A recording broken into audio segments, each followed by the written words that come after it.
मैं जानता हूं आप बहुत सहृदयी हैं, आप उदार मन के मालिक हैं, आप संकट के समय भी हल्की फुल्की मीठी मुस्कान के साथ चीजों को झेल लेते हैं। लेकिन आदरणीय सभापति जी, अब जो हो रहा है, कल जो हुआ है, वो गंभीरता से लिए बिना संसदीय लोकतंत्र को हम रक्षित नहीं कर पाएंगे। आदरणीय सभापति जी, इन हरकतों को बालक बुद्धि कह करके, बालक बुद्धि मान करके हम नजरअंदाज नहीं करना चाहिए, कतई नजरअंदाज नहीं करना चाहिए। और मैं इसलिए कह रहा हूं कि इसके पीछे इरादे नेक नहीं है, इरादे गंभीर खतरे के हैं। और मैं देशवासियों को भी जगाना चाहता हूं। आदरणीय सभापति जी, इन लोगों का झूठ हमारे देश के नागरिकों की विवेक बुद्धि पर आशंका व्यक्त करता है। उनका झूठ देश के सामान्य विवेक बुद्धि पर एक तमाचा मारने की निर्लज्ज हरकत है। आदरणीय सभापति जी, ये हरकतें देश की महान परंपराओं पर तमाचा है। आदरणीय सभापति जी, इस सदन की गरिमा बचाने का बहुत बड़ी जिम्मेदारी आप पर है। सदन में शुरू हुई झूठ की परंपरा पर कठोर कार्रवाई करेंगे, ये देशवासियों की भी और इस सदन की भी अपेक्षा है। आदरणीय सभापति जी, कांग्रेस ने संविधान और आरक्षण पर भी हमेशा झूठ बोला। आज मैं 140 करोड़ देशवासियों के सामने सच्चाई रखना चाहता हूं, बड़ी नम्रता पूर्वक रखना चाहता हूं। देशवासियों ने भी इस सत्य को जानना बहुत जरूरी है।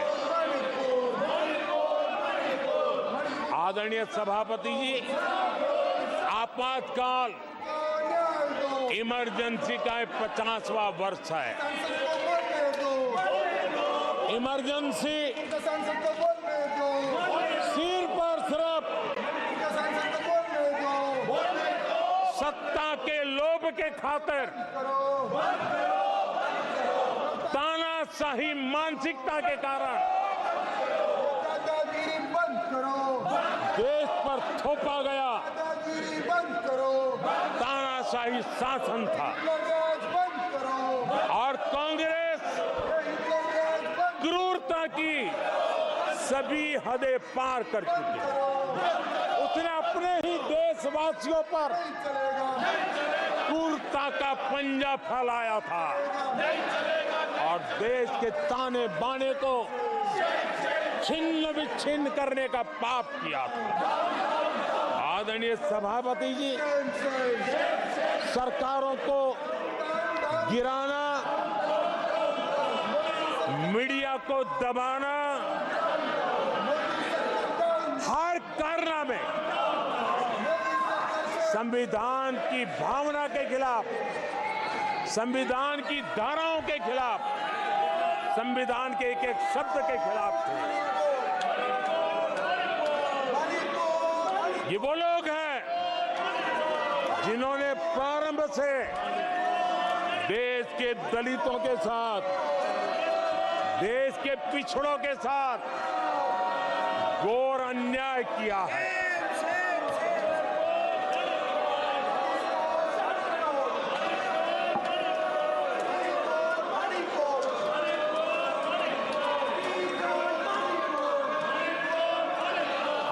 सभापति जी, और इसी कारण से बाबा साहब आम्बेडकर ने कांग्रेस की दलित विरोधी, पिछड़े विरोधी मानसिकता के कारण नेहरू जी की कैबिनेट से इस्तीफा दिया था। उन्होंने पर्दाफाश किया था कि कैसे नेहरू जी ने दलितों, पिछड़ों के साथ अन्याय किया और बाबा साहब आम्बेडकर ने कैबिनेट से इस्तीफा देते समय जो कारण बताए थे, वो कारण इनके चरित्र को दर्शाते हैं। बाबा साहब आम्बेडकर जी ने कहा था, मैं सरकार द्वारा अनुसूचित जातियों की उपेक्षा पर अपने अंदर उत्पन्न आक्रोश को रोक नहीं सका। ये बाबा साहब आम्बेडकर के शब्द हैं।